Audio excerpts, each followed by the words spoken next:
يا بوس أنا وكيد وراتونا فسحوق واقرتي قبل وان هاجم بفلوس ونور توبة واقرتي وضعوا دعوة حد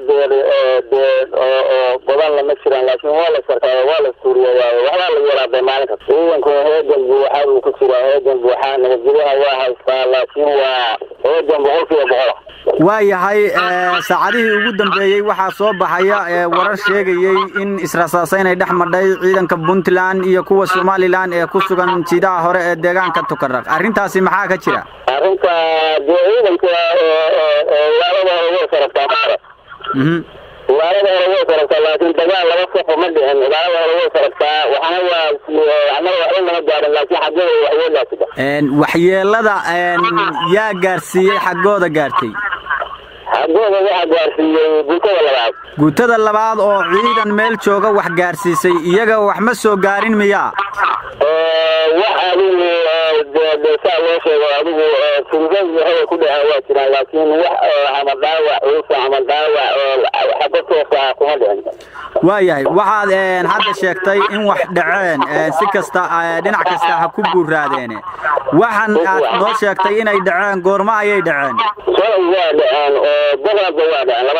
waqti intee la eg ayuu socday waxan dhacay iska horimaadka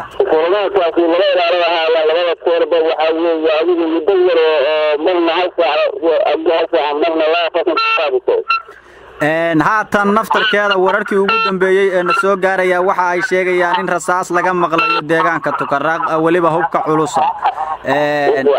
hubkaas yaa ridaya xageesa ka dhacaya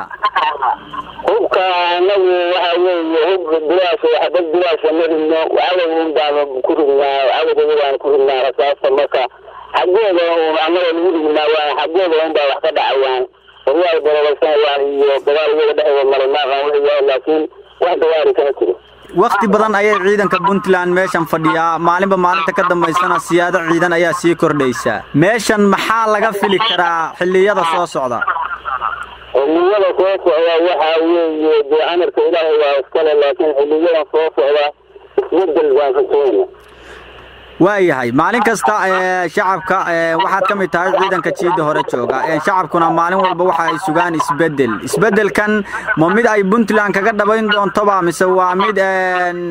maalin walba isbedel baan rajaynaynaa un taagana waxa weeye wax kala dhiman ma bara wax maalin kasta aan meeshooda dhaafina ma bara Puntland waxa weeye hadda diyaar tahay hadana waxa weeye arrinta ka buuxsatay si fiican ugu diyaar garoobay waxa weeye fiidarka maanta weeye